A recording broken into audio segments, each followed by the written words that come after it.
Good morning everyone. Welcome to Mother-in-law's cookbook. Being Sunday today, I will be making chicken kurma, which is more hassle-free and easier recipe to make on hot summer days. I have taken here half kg chicken. I will be marinating it with some salt. Prior to that, I had soaked 10 to 15 almonds and 3 to 4 green chilies. You can increase the green chilies if you want it to be spicier. Now I will be squeezing some lemon here and some curd as much as you can cover the chicken. So take it according to your way, because my curd is little bit thick, so I'll be taking it this much and I will cover it and keep it. If you need some more, you can add. And see, it covers the chicken like this. So I will be refrigerating it. Around that time my almonds were soaked and I have taken out the skins and kept it like this to grind. I will be grinding 2 medium size onions, 10 to 15 cloves of garlic, 1 inch ginger, and I will be grinding it separately and keeping onion paste, ginger garlic paste and almond green chili paste separately. Now I have taken thick bottom pan here and I am pouring some 3 to 4 tablespoon of groundnut oil and some aromatic garam masala like green cardamom, black cardamom, fennel seeds, some star anise, zavitri and some nutmeg pieces like this, bay leaf and shahajira. You can choose your choice of fragrant masala to the chicken. Now I will be adding ginger garlic paste to this oil and I will be just stirring it until the rawness goes away. Now it's time to add the onion paste. Since this is white kurma, we are not supposed to make the onions brown. We will just stir it until the rawness goes away.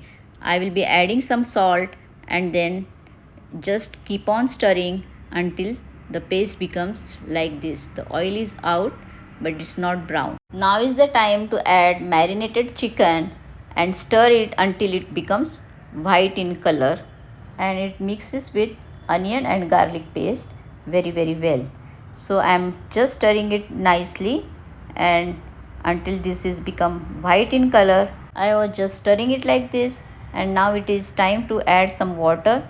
I am using the water after washing the mixer grinder which I have used to make many pastes, and the water was remaining, so I thought of using it for cooking the chicken.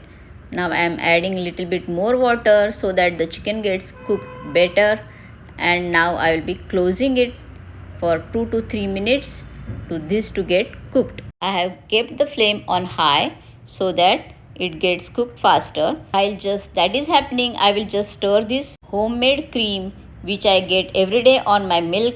In the end, I will have to add this. That is why I have churned it while this was cooking. Now the chicken is cooked very well, looks beautifully white and pink in color, and now it's time to add my almond and green chili paste. So I'm adding this and giving it a boil so that it gets incorporated with the chicken and all the other flavors. Just the time this is happening, I will be roasting around a tablespoon of kasuri methi, and I will make this powder like this to add it to the chicken. Kasuri methi powder will give nice aroma to this chicken and it will give a unique flavor to this chicken. So don't forget to add this, it's very important. I will be covering this for around a minute so that all the flavors get infused. And lastly, I will be adding kevra essence here, because 2 to 3 drops of kevra essence are enough for this, and they give a unique and beautiful flavor to this. Our chicken is almost done, and in the end I will be adding this cream which I have stirred earlier and kept. If you want to avoid cream, you can use milk as well instead of cream. It's your choice. Whatever you want to use, you can use. Now it's almost ready. I will be adding little water to adjust the consistency. The almond and cream gives a little thick consistency, so one can add little water or milk to adjust the consistency. To be cherished with pav, paratha, naan or choice of your bread. Please like, share and subscribe to our channel. Thank you very much for watching.